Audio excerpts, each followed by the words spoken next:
Então seja muito bem-vindo ao Think Tank desta semana. O Think Tank, como sabe, é um programa aqui do canal A Cor do Dinheiro, onde nós fazemos a análise da semana que passou, do ponto de vista económico e do ponto de vista político. E antes de irmos ao programa de hoje já temos connosco de novo o António Nogueira Leite. Bem-vindo, António.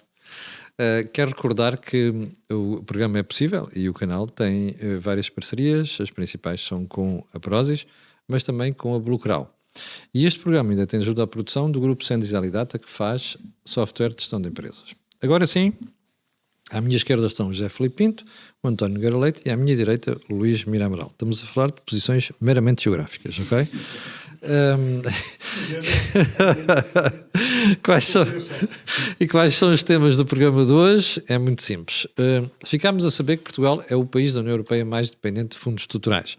Não é propriamente uma surpresa, mas agora temos números apurados pela própria estruturas em Bruxelas. E em segundo lugar, continuamos a ter o problema da Guerra do Golfo, até um agravamento da situação, e eu vou começar o programa precisamente por aí, colocando a questão ao José Filipe Pinto. José Filipe Pinto, tivemos vários desenvolvimentos na última semana, o principal dos quais o envolvimento dos Estados Unidos no conflito, e agora, à última hora, afinal, há cessar-fogo, não há cessar-fogo, parece que o Irão, pelo menos, aparentemente terá quebrado isso. O que é que acha que vai acontecer? É difícil fazer previsões numa altura destas. Porquê? Devido à imprevisibilidade dos atores que estão em cima a jogar. Em termos reais, o que é que se percebe? Donald Trump domina aquilo que se chama a política espetáculo. Nós já tínhamos tido Berlusconi, que inventou a telepolítica. Tínhamos Beppe Grillo, que inventou o populismo digital 2.0, a importância da rede. E agora temos aqui Donald Trump, que pega nos dois. E pegando nos dois, com os seus postos, acaba por fazer o quê? Aquilo que se chama a política espetáculo. E a política espetáculo precisa, essencialmente, de um animador. E ele é o animador. É alguém que, para além do seu narcisismo, é alguém que consegue levar sempre água ao seu moinho. Ele escreveu um livro, A Arte da Negociação ou dos Acordos. Em termos reais, acordos com ele é fácil de fazer se não soubermos o que é o significado da palavra acordo. Acordo nele funciona sempre como imposição. E o que acontece é que neste conflito, que está ainda a agraçar, todos têm um discurso para consumo interno e um discurso para consumo externo. Vamos ver muito claramente. Vamos começar pelo Irão. Sabe o que é que um jornalista da televisão iraniana acabou de dizer? Que depois da vitória e da ação heroica do Irão, tinham imposto cessar-fogo ao inimigo. Que é que Netanyahu disse? Aceitamos o cessar-fogo por uma razão muito simples. Atingimos todos os objetivos. Porque é que Donald Trump se zangou com a CNN, com a ABC, com a NBC? Por uma razão muito simples. Queria que as agências noticiosas falassem de uma vitória total, de uma destruição total da capacidade do arsenal nuclear iraniano. Que ainda não sabemos exatamente o que é que aconteceu. Não é? Claramente nós podemos saber já qual é a operação, mas não sabemos a dimensão da operação. Mas garantidamente que os 400 kg, e eu peço desculpa aos senhores espectadores, porque na semana passada disse 400 toneladas, era 400 kg de urânio enriquecido. Onde é que eles estão? Ninguém sabe. Repare, Fordow, nós sabemos da existência dela desde 2009.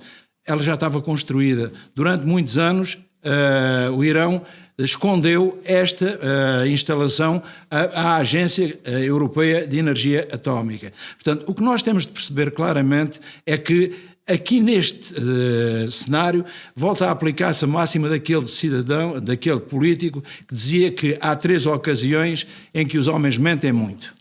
Antes de uma caçada, é sempre um antes, um durante e um depois. E então é antes de uma eleição, porque prometem o que não vão cumprir, é durante uma guerra, porque estão sempre a vencer, e é depois de uma caçada, porque dizem sempre que mataram aquilo que não mataram. Este tipo explica claramente o que estamos aqui a assistir. A situação está grave, a situação, este cessar-fogo parece que já foi violado, mas mesmo que não seja violado não significa paz, e se for paz é temporária, porque nós não temos aqui adversários, nós temos aqui inimigos. Sim. E repare, qual foi a última destruição que Israel fez? Destruiu basicamente uma prisão em que estão opositores ao regime, mas também pessoas de dupla nacionalidade e aqueles que o Irão considera que são políticos pró-Ocidente ou espiões pró-Ocidente.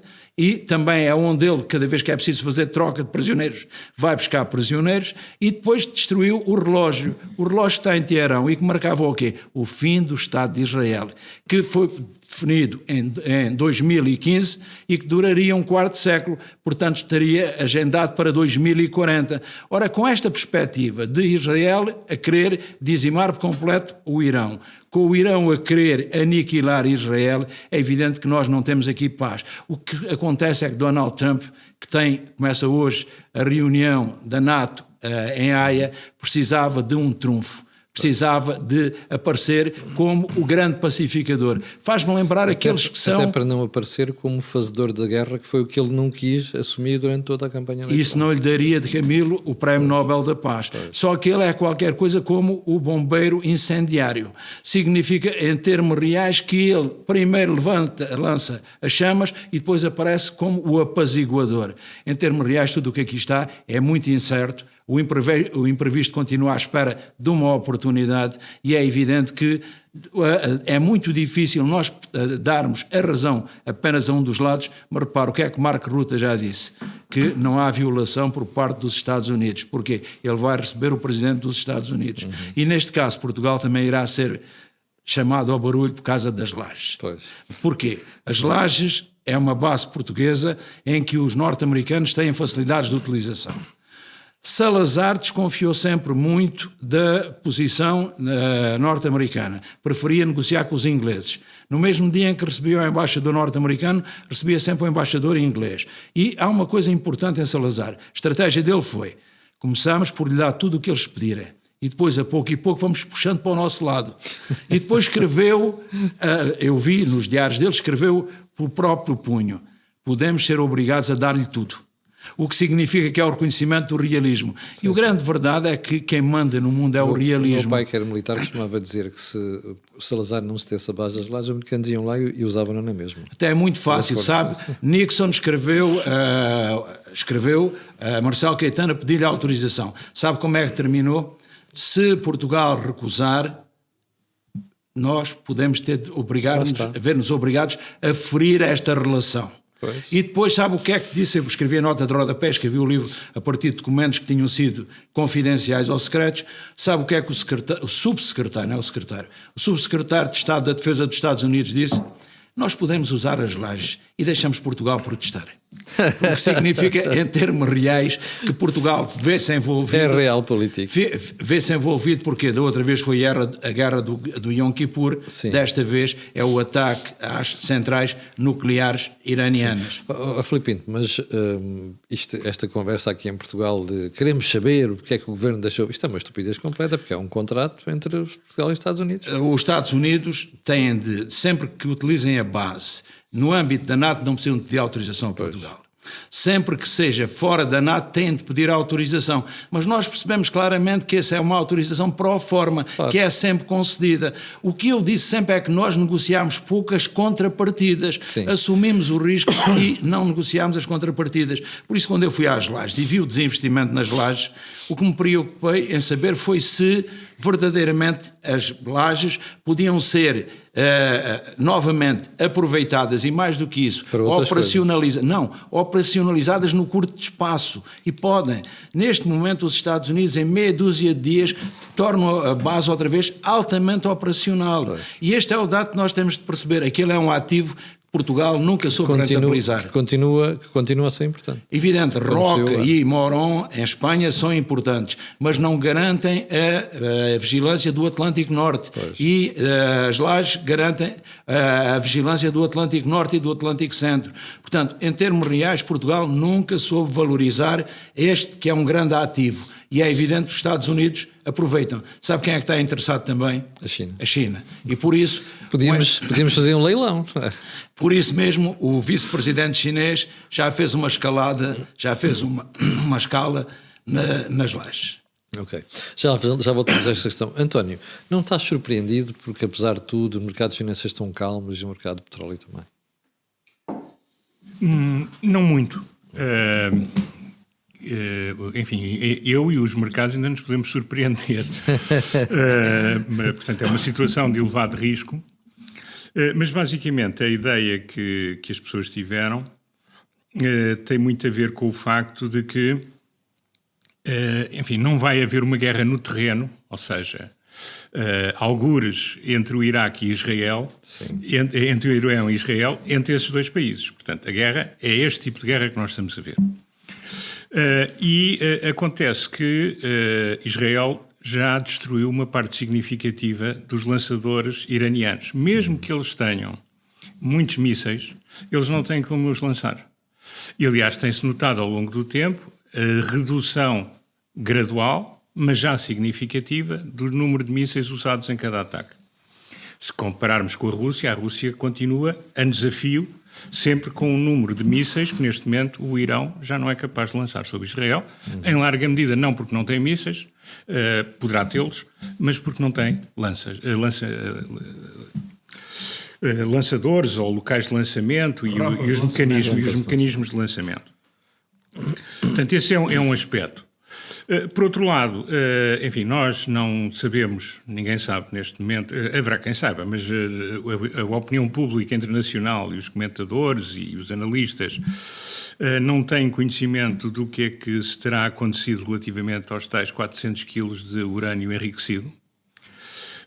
Nós temos esta discussão extraordinária em Portugal de que se calhar não seriam usados para armas atómicas, mas não há nenhuma utilização civil acima de 20% de enriquecimento. O enriquecimento já estava pelo menos em 60%, e o que dizem os técnicos, não os comentadores, não estou aqui a falar do meu amigo, não é que é relativamente rápido passar dos 60% para os 90% e, portanto, utilizar, isto é o que dizem os engenheiros, os especialistas nesta matéria.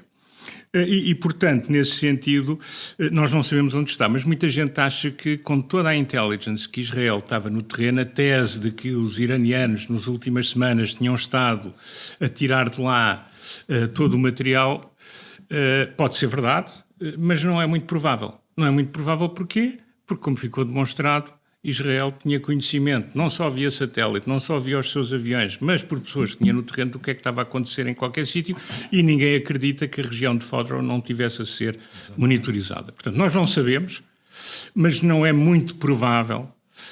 O contrário, pode acontecer, porque esta questão das probabilidades, às vezes a probabilidade é pequena, materializa-se, e o facto de ter dito que a probabilidade era baixa não significa nada ex post.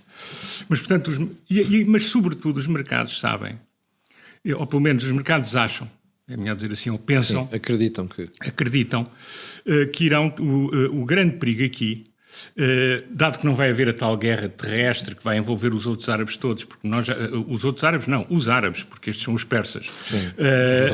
Como nós sabemos, não há... Temos reparado que o apoio ao Irão é um apoio muito moderado, muito silencioso, e em alguns destes países calados mesmo. Estão calados e desejosos da redução do poder do Irão. Que já aconteceu. O Irão hoje tem muito menos poder do que tinha há 13 dias atrás. Mas seja como for, a grande questão era inviabilizar a utilização do Estreito de Hormuz. Ora, uma das principais vítimas desse processo é a China. Começa por ser o Irão. Sim, o Irão precisa de dinheiro.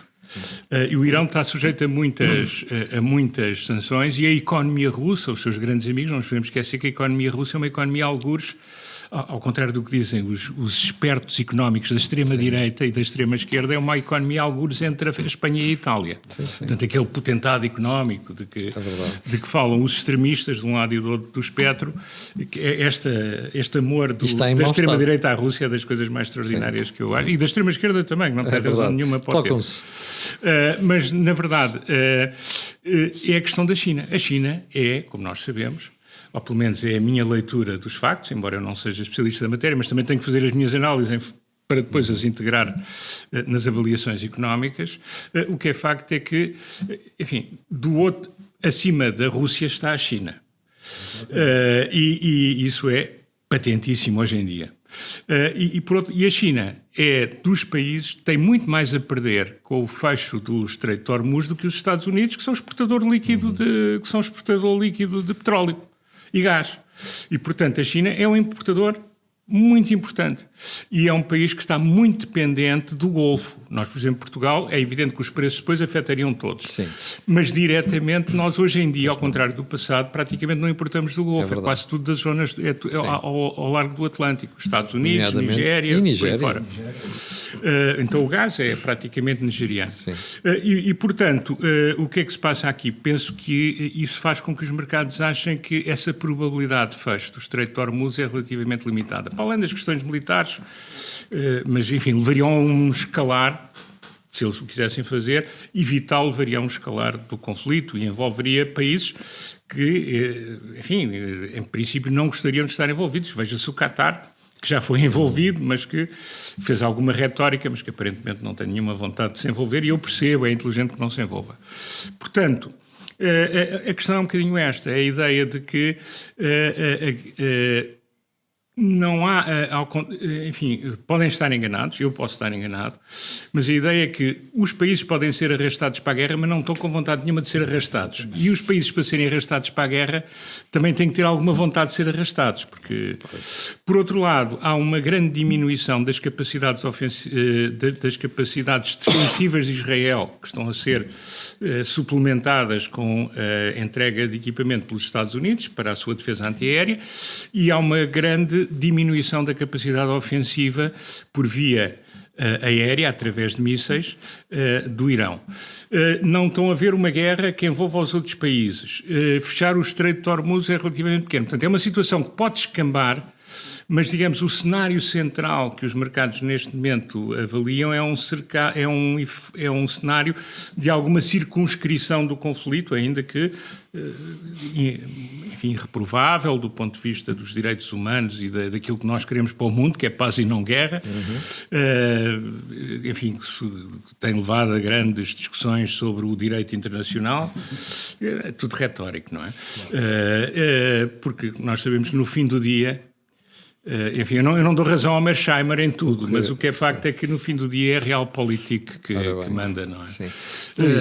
E, portanto, é esta a razão pela qual, podendo estar enganados, portanto, nunca podemos excluir essa situação, a reação foi uma reação tão lisonjeira face às nossas piores expectativas. De Hormuz, fechar o Golfo de Hormuz, só tinha um beneficiário, era a Rússia. Porquê? Precisamente porque iria exportar mais petróleo numa altura em que no Congresso se está a dizer que quem negocia com ele pode apanhar uma taxa de 500%. E exportava mais gás natural do que foi.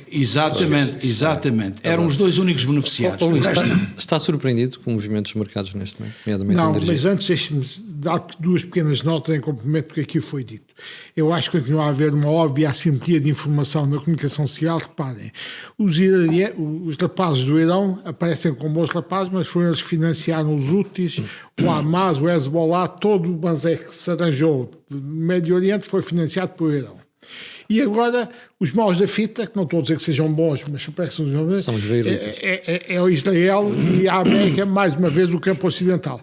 Até aqui ninguém se preocupou com a falta de cumprimento das regras internacionais pelo Irão, mas que aqui agora, aqui dentro da lei, os maus da fita são ocidentais. A nota que é habitual na comunicação social, mas é só para sublinhar.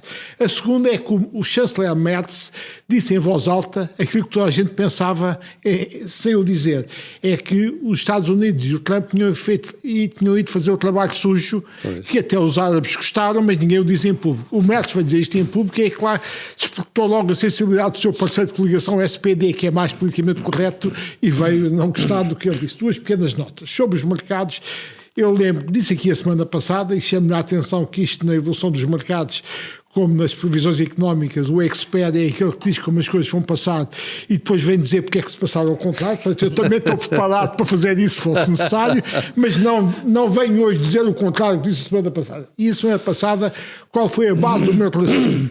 É que havia cerca de 8 a 10 mil milhões de barris dias que a OPEP tinha condicionado, não tinha lançado no mercado para conseguir travar a descida dos preços. Portanto, havia essa folga do OPEP e os mercados tinham excesso de oferta sobre procura, portanto não estavam em tensão. Portanto, mesmo acontecimentos destes não geram tensão nos mercados quando eles têm uma oferta em excesso na sua procura. Depois desses também, eu chamei aqui a atenção a importância da produção na OPEP e chamamos a atenção que a produção na OPEP OPEP podia aumentar facilmente 1,3 milhões de barris de dia. Portanto, havia capacidade lá da oferta responder e a oferta estaria à procura. Portanto, os mercados não estavam em tensão. O facto novo que a entrada dos Estados Unidos com o ataque feito pelos Estados Unidos ao Irão podia suscitar é uma reação louca, eu diria louca, explico porquê, do Irão para tentar fechar o Estreito de Hormuz.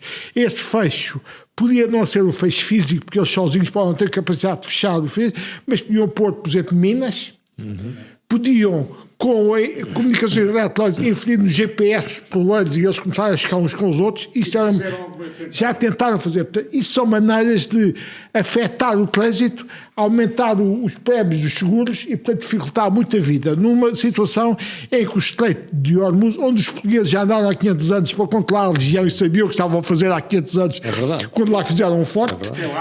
Até lá a Fortaleza. Nossa Senhora da Conceição.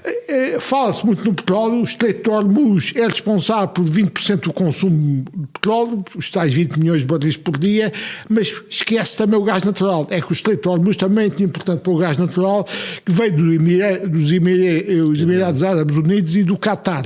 E, portanto, o petróleo é importante para a Arábia Saudita, Irão, Kuwait e Iraque. Todos estes países precisam do Estreito de Hormuz para coisas. E havia aqui dois problemas se o Irão fizer isso de forma louca. É que todos estes países ficarão pior que estragados com o Irão.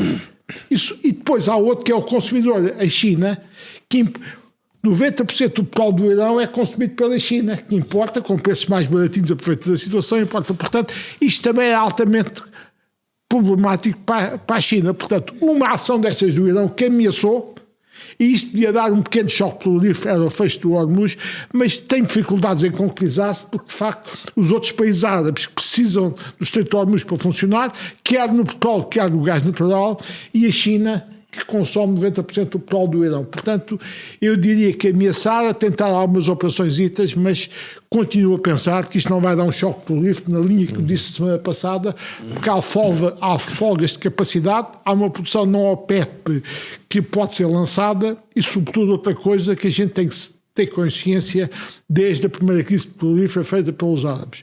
O mundo ocidental aprendeu e hoje em dia não precisa tanto de petróleo como precisava antigamente. A dependência energética é menor. E depois é evidente que esta ameaça de fecho do Estreito de Hormuz, eu recebi imediatamente alguns research sobre empresas petrolíferas, melhorava os produtores, porque é como o António dizia, uma ameaça destas, a gente pode não consumir petróleo vindo de lá ao gás natural, mas obviamente isto condiciona, afeta os preços mundiais. E por isso vínhamos apanhar por tabela. E, portanto, grandes empresas petrolíferas podiam beneficiar com isto. Vejam que a Galp melhorou logo nos mercados com esta matéria, outras também ganharam. E neste contexto também as empresas americanas do shale, quer do petróleo de xisto, quer do gás de xisto, também podiam beneficiar. Chama a atenção que as empresas americanas da revolução do shale, do gás de xisto e petróleo de xisto, têm sempre um pequeno problema. É quando o preço do petróleo baixa, elas deixam de ter rendibilidade para explorar o petróleo de xisto. Sim. Quando o preço sobe. Sim. Mas isto é conflituante com os objetivos económicos do Trump, porque, repare, o Trump precisa do petróleo baixo para que não haja inflação dos Estados Unidos que possa vir a agravar aquilo que ele está a gerar pelas tarifas. E, portanto, para o Trump é boa notícia petróleo baixo para tentar colmatar alguma inflação que venha para o lado das tarifas, da qual o FED desconfia muito. Mas, por outro lado, petróleo baixo afeta os produtores americanos de shale. Portanto, na América, os produtores americanos de shale estão interessados em preços mais elevados, portanto, se há boas notícias, há uma tensão no Golfo. O presidente americano, por razões de controle da inflação, quer petróleo mais baixo. Portanto, é nisto que vivemos, mas, sinceramente, depois do que se passou, a aparente gravidade do ataque americano que desencadeou uma perspectiva de ameaça sobre o Estreito de Hormuz, neste momento não acredito que venha a haver um choque petrolífero de dimensões. Continua a haver alguma volatilidade, mas os preços subiram, já baixaram. Sim. E, portanto, acho que aquilo que disse a semana passada, acho que se mantém válido. Sim. Eu só queria acrescentar uma coisa. Neste torrente de disparates que vamos ouvindo nas televisões, há um argumento que é particularmente confrangedor. Não é generalizado, mas algumas pessoas referiram-no e eu acho que tenho a obrigação de o corrigir, apesar de ser óbvio. Várias pessoas vieram com aquela narrativa dos anos 70 de que os Estados Unidos querem o petróleo do Golfo. Os Estados Unidos são superavitários de petróleo. São o maior Os produtor Estados neste Unidos momento. consomem hoje o que consumiam em 73 com uma economia várias vezes maior. Portanto, as economias ocidentais estão muito menos dependentes do petróleo. Isso foi uma coisa que quer a Europa, quer os Estados Unidos fizeram, e que hoje em dia somos muito mais imunes do que era a geração dos nossos pais e avós, quando aconteceu o primeiro choque em 73 e mesmo o de 79. E, portanto, esta ideia de que um país superavitário quer ir, faz uma guerra, está por trás de uma guerra, quer dizer, tudo isto absurdo, se olharmos para a sequência dos factos. Porque é petróleo, é que nem sequer o incentivo económico lá está. Sim. Deixa-me só acrescentar uma coisa que esqueci de dizer. Em todo caso, também chamamos a atenção que há oleodutos na Arábia Saudita, nos Emirados Árabes Unidos, podiam trazem curto-circuitar petróleo para... um pouco o possível fecho do trazem país. petróleo para o Mar Vermelho, Chega a não é? 15% da capacidade Sim. podiam fazer. Já no gás natural liquefeito não há gasodutos. Portanto, no gás natural liquefeito não havia nenhuma alternativa. E no petróleo há alguma pequena, mas há alternativa. É verdade. O grande vencedor aqui do fecho de Hormuz era a Rússia. Mas não é a Rússia que manda naquele bloco, quem manda é a China. E o Irão está muito dependente da China, de facto. Filipe Pinto, face aos desenvolvimentos dos últimos dias e das últimas horas, é expectável que possa haver uma paragem do conflito entre o Irão e Israel? Porque já se percebeu que o Irão não tem capacidade aérea para fazer seja o que for neste momento. E já se percebeu que Israel controla os céus e controla a região. A questão é esta. O Irão não parece parar com a retórica de dar cabo de Israel. Não para, não vai parar. Aliás, há um dado importante para pegar no que o Luís disse. O trabalho sujo tem de ser sempre feito por alguém. Em 1981, o que é que aconteceu? O Iraque estava num programa nuclear. Quem é que fez o trabalho sujo? Israel. O que é que conseguiu? Conseguiu pacificar aquela região. Só que a pacificação é sempre temporária. E porquê é que é temporária? Precisamente porque aquilo é um puzzle de múltiplas peças que nunca encaixam. E como não encaixam, o que acontece é que nós não temos ali adversários com que se possa negociar, a quem se possa fazer cedências e exigir cedências. Nós temos inimigos. E pior do que isso, há uma posição de que há Estados que não devem existir. Repare, isto está tudo ligado. E porquê é que está tudo ligado? O Irão capturou a causa palestiniana através dos proxies. E repare, houve uma grande manifestação que, claro, foi empolada pela comunicação social em Londres no fim de semana passado. Quais eram as palavras de ordem? Não mexam no Irão. Está a ver? Não mexam no Irão. E depois uma coisa muito simples. Havia outras, portanto, também, mas acabavam sempre com Palestina livre. E cada vez que se fala em Palestina livre, nós percebemos o que aqui está. Está aqui um grupo que é um grupo organizado, não é um grupo inorgânico. Estes grupos têm muito dinheiro, a causa palestiniana movimenta grandes fortunas que estão a ser investidas nestes grupos e em partidos, inclusive norte-americano, como eu expliquei no PSL. E o que é que acontece? Estes partidos e estes grupos estão a vender a mensagem sempre da vitimização. E essa vitimização colhe muito aqui junto do Ocidente, em que a democracia tem estes aspectos.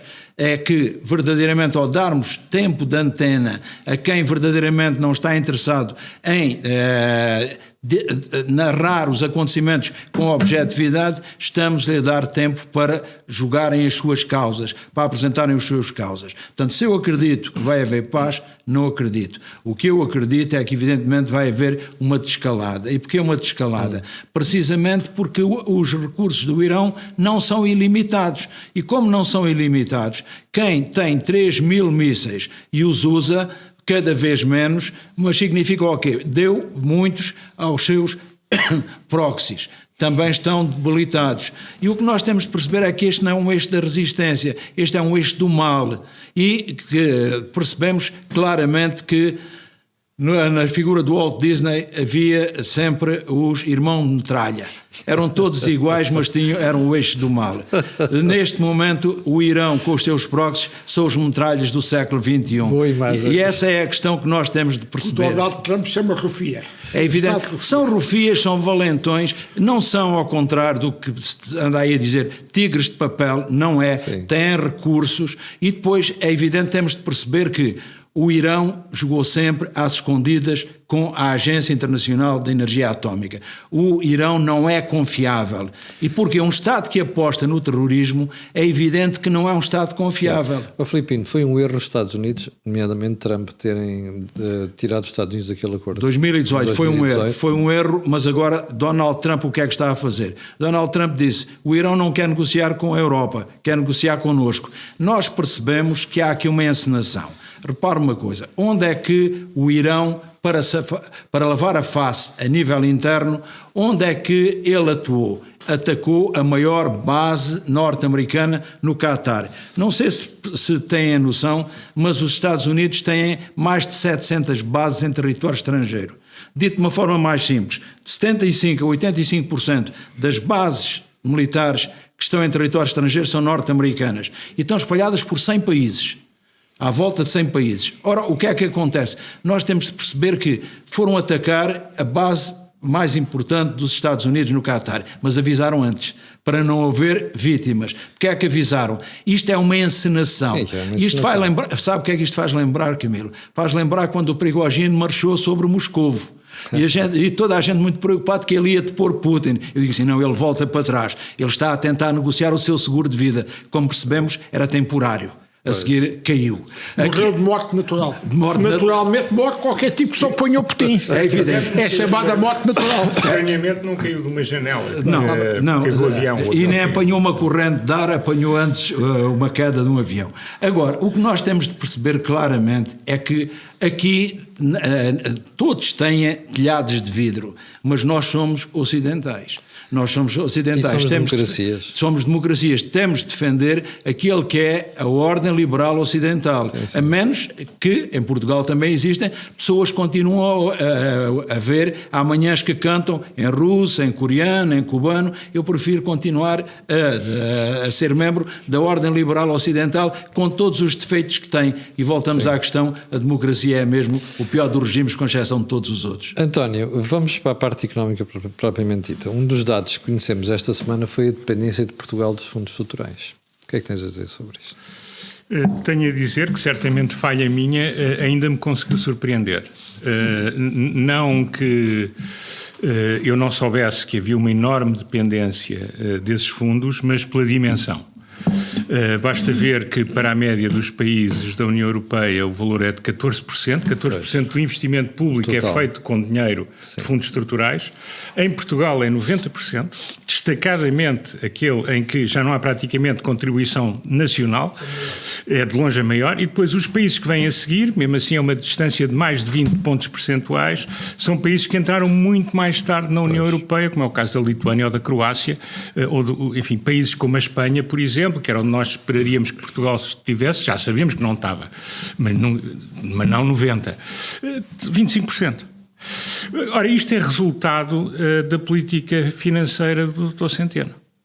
Isto vem de trás, mas agravou-se, isto tem um pai e uma mãe, e chama-se Mário Centeno. Sim. E António Costa? António Costa, no sentido que deu o amém, claro, e que era o primeiro-ministro. Porque não funciona sobre o primeiro-ministro. Exatamente. Não, exatamente, todos nós sabemos isso, já o dissemos repetidamente. Portanto, o António Costa deu o amém, porque se ele não quisesse, o Centeno não fazia. Agora, isto tem um pai e uma mãe, que é a mesma pessoa. E depois quem lhe sucedeu, como Ministro das Finanças, e é o seguinte.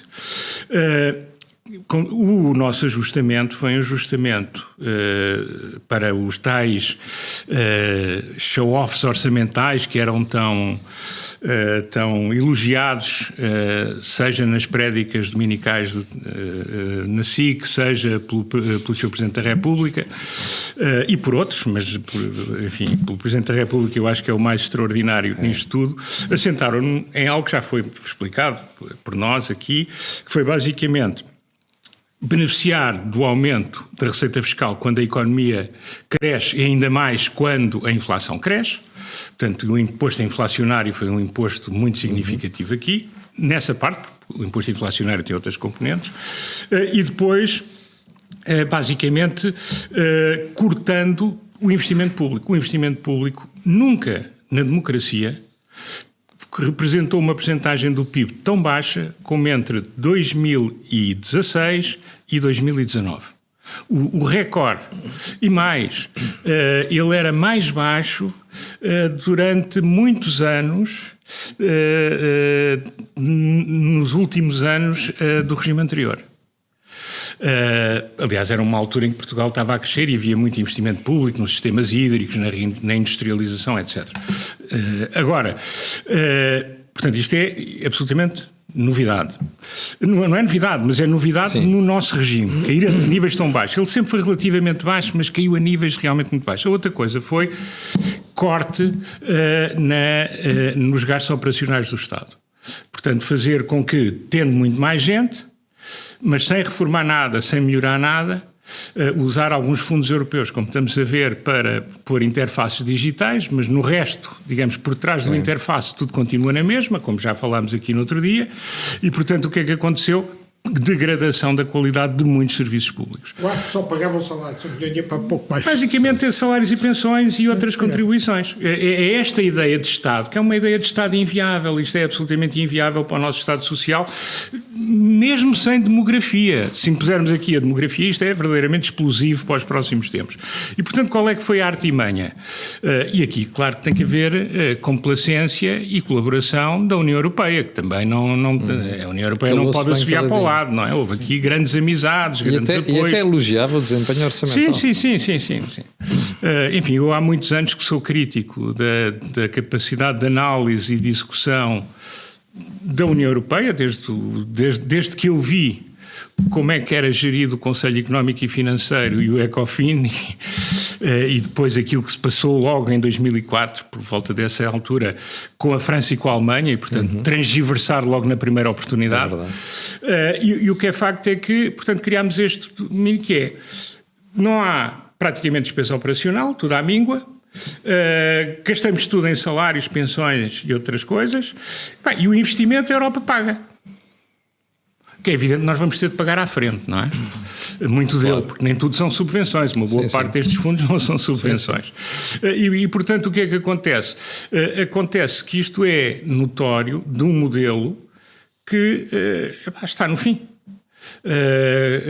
Mostra já uma grande, está absolutamente esgotado, mostra uma grande falta de qualidade dos serviços públicos, mostra um desalento do funcionariado, mesmo das pessoas, e muitas há com vontade de colaborar, mas as pessoas não têm condições normais para trabalhar, mas temos mais pessoas, mas não conseguimos fazer mais.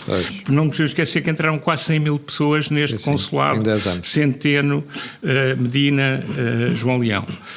E agora também, porque agora também entraram bastantes no ano passado. Sim. António, esta matéria não entrou em discussão na campanha eleitoral. Pois, mas também não entrou em discussão porque eu acho que todos mais ou menos vivem com o modelo. Embora eu acho que, enfim, se estes dados tivessem saído em tempo, talvez essa discussão. Mas embora não sido conhecêssemos 90%, sabíamos que estávamos muito dependentes dos fundos.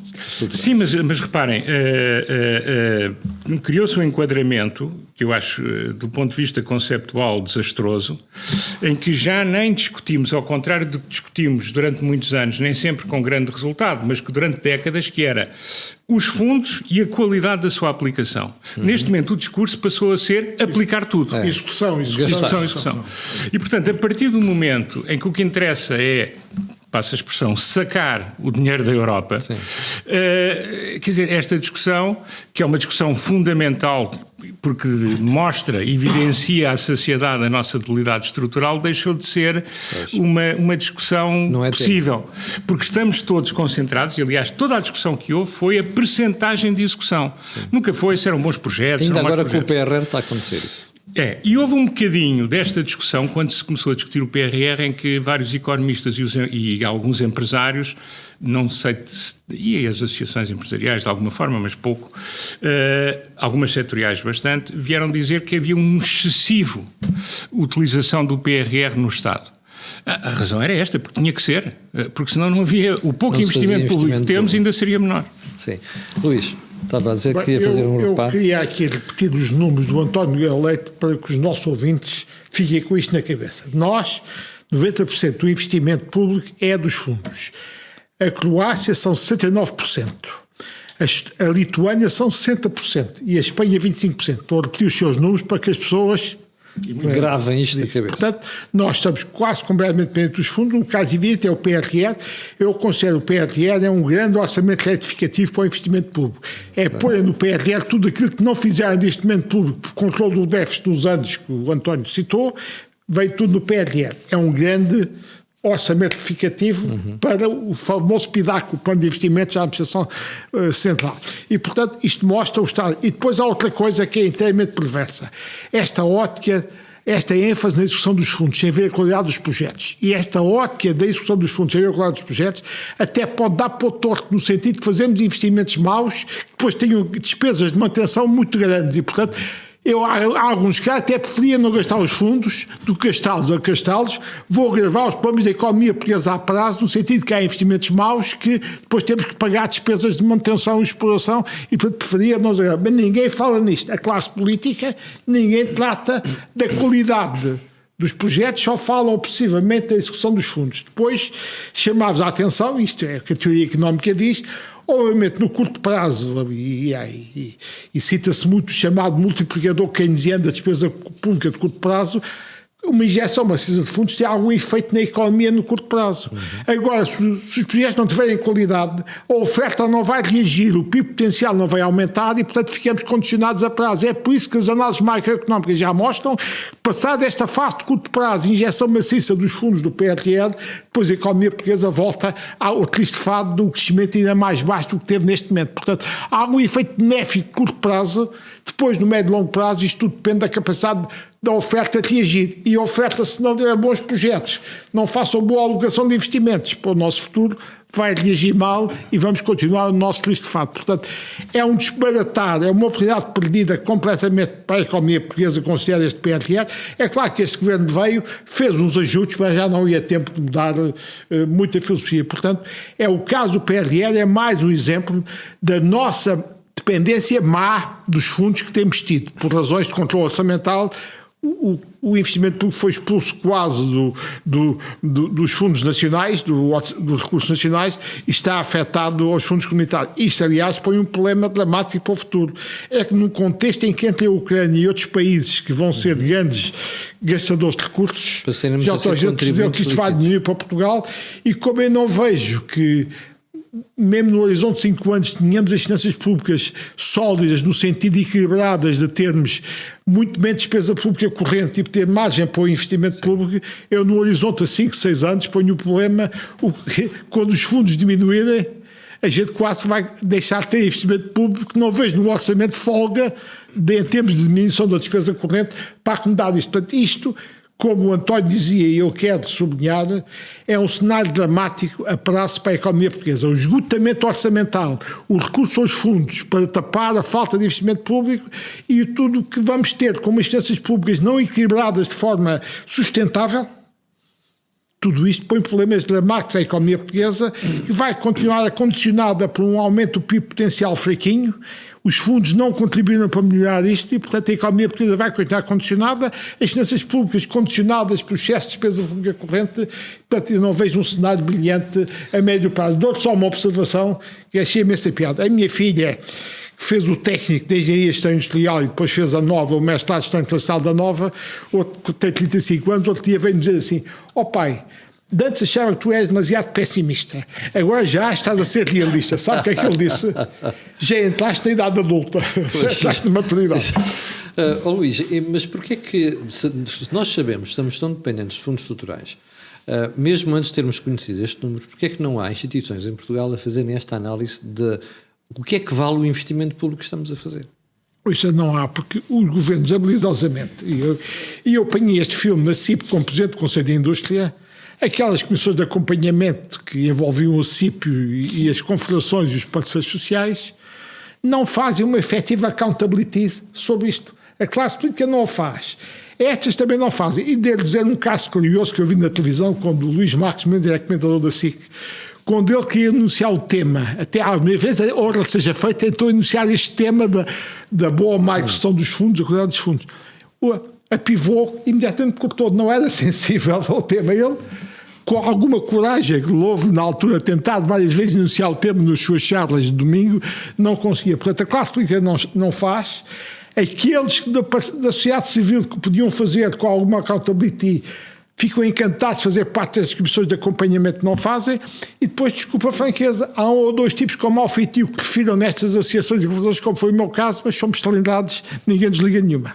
Ou seja, e depois tem outra coisa, as próprias centros de conhecimento, a informação, as universidades dependem muito de outras coisas, inclusive são grandes beneficiárias destes fundos. E a alternativa é não ter esse investimento, portanto, obviamente, depois também aqui a discussão está limitada. E depois, as organizações de natureza privada, muitas vezes fundacional, estão muito preocupadas com a distribuição. Sim. Não sei se é uma questão de culpa dos grupos que as promovem, dos empresários que as promovem. Ou se é um complexo? Eu acho que é complexo. E por isso nós não temos muita gente a olhar para isto. E depois é aquela coisa, Portugal é um país dependente, cada vez mais dependente. Poucos são as pessoas, e aqui à volta da mesa eu acho que qualquer um de nós está nessa situação, que não dependem dos fundos europeus para nada. Porque a maior parte das pessoas isto faz parte. Toca-lhes. Muitos dos decisores, muitos dos que falam, mesmo quando falam como se não tivessem nada a ver com o assunto, precisam destes fundos, estão em instituições que vivem com estes fundos. E, portanto, criou-se aqui um grau de dependência. Quando a dependência é excessiva, ela começa a coartar a liberdade de discurso. E isso é um problema que em Portugal se tem vindo a agravar. E depois, um foco muito grande num problema que existe, há claramente um problema de distribuição, mas que sem tratarmos os problemas estruturais anteriores, ele só se vai agravar. António, mas pegando agora, por exemplo, neste caso e neste exemplo, se nós olharmos para instituições que até agora aparecem como alternativa, por exemplo, às próprias ações empresariais, como é o caso do Business Roundtable, que é suposto ter uma filosofia completamente diferente. Ninguém pega nisto. É absolutamente extraordinário. Pois, o Business Roundtable tem falado, enfim, tem tentado ter um discurso institucional bastante livre. É verdade. Eu julgo que foi uma questão, eu aí imagino que lhes escapou. Até porque muitas dessas empresas, de algumas das empresas do Business Roundtable, os fundos comunitários são muito importantes, mas não são a preocupação número 1 dos seus gestores. Pois. E, portanto, eu acho que há aqui um problema de awareness, talvez agora com esta discussão, não a nossa, mas a discussão, enfim, a informação que existe por aí, possam estar mais ativos nesse tema, porque é um tema fundamental. Em algumas dessas empresas o dinheiro até foi bem aplicado. Algumas foi bom investimento. Dúvida, não, reparem, há fundos que foram utilizados, por exemplo, para modernizar a sério alguns setores que hoje em dia são setores bastante sustentáveis. O que foi utilizado para fazer o turnaround do calçado, o turnaround do têxtil, o turnaround da metalomecânica, em alguns outros setores, é muito importante. Agora, o problema, haverá sempre aquelas pessoas que dizem que todos os fundos são maus, mas eu não me ponho nesse ponto. Agora, ponho-me no ponto de achar que, na verdade, o grande problema é uma parte significativa não ser útil. Mas não ser útil mesmo para nada.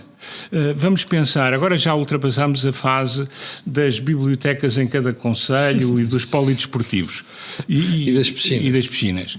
Mas imaginem o que é, quer dizer, não é só aquilo que já o Luís eu ouviu dizer, em 92, a ele e ao Miguel Beleza, uma vez ali na Praça das Indústrias, em que diziam, atenção, que estes fundos são importantes, mas depois é preciso manter isto vai trazer custo de operação associado.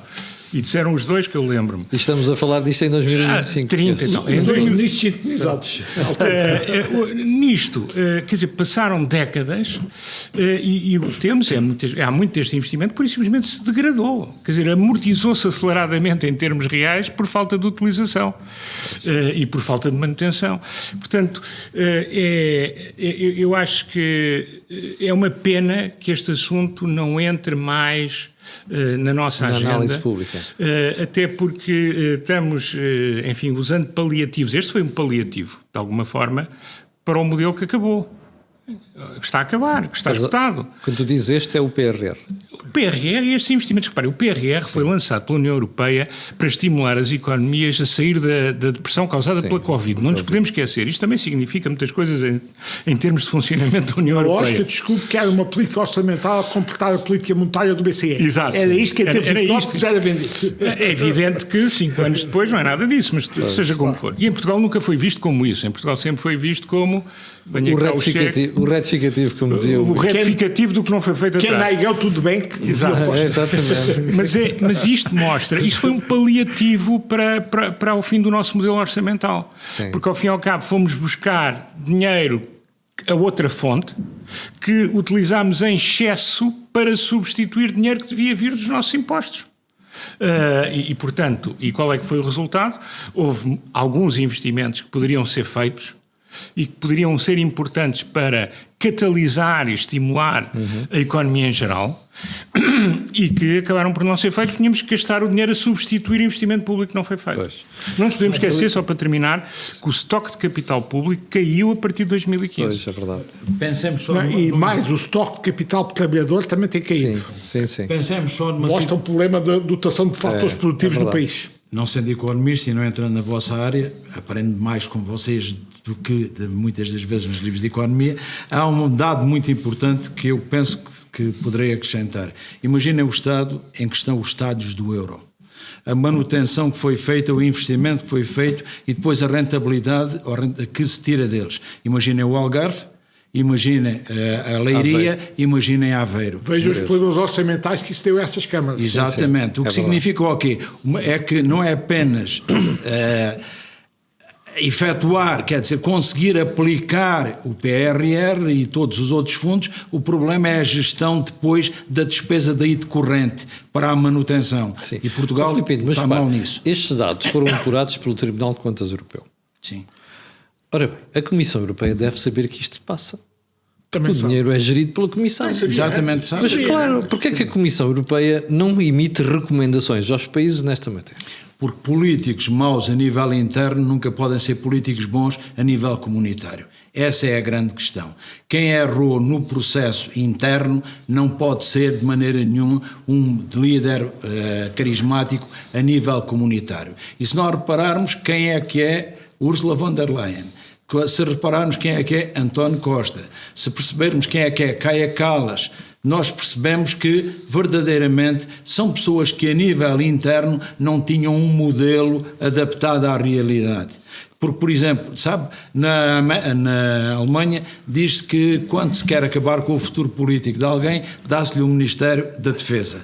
O que acontece em termos reais é que há aqui um upgrade e ela chega à Presidente da Comissão Europeia. Repare, o sistema do Spitzenkandidat. O Spitzenkandidat foi pensado numa fase em que a União Europeia era dominada por duas grandes famílias. A família, portanto, da democracia cristã, o PPE e depois o SND, os socialistas e democratas. Neste momento nós percebemos que há os liberais. Sabemos que em cada eleição para o Parlamento Europeu, 1 em cada 4 eleitores vota num partido populista. E estes dados têm de ter repercussão. O que significa o quê? Eu costumava dizer aos meus alunos em Teoria do Estado que a União Europeia não é um Estado, mas é um OVNI, um objeto político não identificado.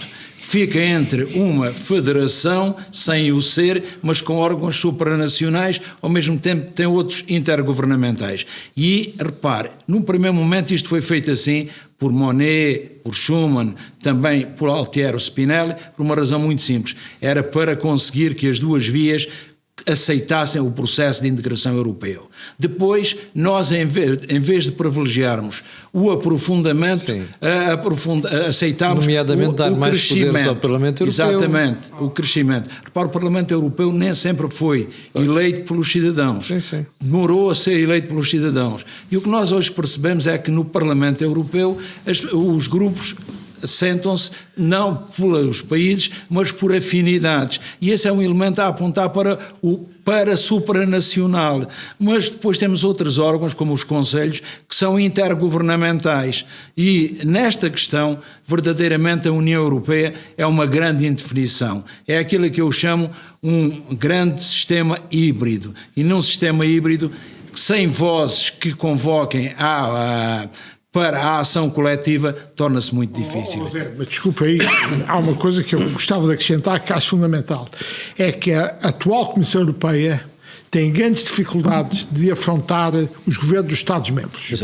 Eu lembro uma vez em Conselho de Ministros com o Miguel Beleza, Ministro das Finanças, já posso contar, ele infelizmente já morreu e o que já passou, ele explicava os programas de ajustamento que nós tínhamos tido com a FMI, tinham tido alguma credibilidade, depois explicava o programa de ajustamento que a Comissão Europeia tinha tido com a Grécia e ele dizia que aquilo não era credível porque a Comissão Europeia era um órgão político, não era um órgão tão técnico como a FMI, aquilo ia funcionar mal. E portanto a gente está a ver nos fundos, e esta incapacidade da Comissão de dizer que o Tribunal de Contas, como órgão mais independente, disse, é porque a Comissão tem extrema dificuldade de afrontar os Estados-membros. Eu não vou citar casos, mas já tentei, em alguns casos, chamar a atenção de quem é eleito na Comissão para disparar se estavam a ser feitas, e a Comissão nunca me ligou, tem extrema dificuldade em afrontar os Estados-membros. Eu queria reiterar isto, porque eu, enfim, tive aquele ano em que estive no Ecofin, a maior parte do tempo na presidência portuguesa, e já na altura, e portanto isto também, o Ursula von der Leyen, obviamente que tem o percurso que teve e que não é uma pessoa considerada na Alemanha,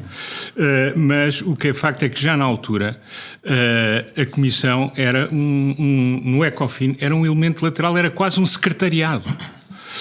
A grande dinâmica na altura era entre a Alemanha, a França e o Reino Unido, porque o Reino Unido tinha um papel fundamental, apesar de ter muitas vezes posições divergentes, porque o Reino Unido na altura tinha claramente a melhor preparação, tinha a melhor administração pública na Europa. E depois começamos a ver a Espanha e a Itália na mesma posição. Cheguei a confirmar isso por várias visitas que fiz a Londres para conversar com membros do governo. De facto, Miguel Luísa dizia isso, que eles vinham muito bem preparados para as reuniões. Não, eles tinham speaking notes para todos os cenários, era o único país que tinha isso. Agora dizer que a Comissão Europeia, nesse ranking, eu ainda punha, antes da capacidade de influência da Comissão, claramente a Itália e a Espanha e a Holanda. Portanto, para ver, portanto, a Comissão foi sempre, é vista como importante, mas no Conselho, que é onde se tomam as decisões mais importantes, a Comissão é um ajudante. A Comissão é um ajudante. Bom, chegámos ao final do programa desta semana. Eu, antes de irmos embora, quero recordar que o canal tem várias parcerias que permitem que nós façamos estes programas e os sponsors do canal são a Prozis e são também o grupo da Bulcral. E recordo que este programa tem a ajuda da produção do grupo Sendis Alidata. Bom, nós voltamos na próxima terça-feira. Quero agradecer ao José Filipe Pinto, ao António Guerreiro Leite e ao Luís Mira Amaral. E também quero recordar que eu e você temos encontro marcado amanhã às 8h30. Muito obrigado.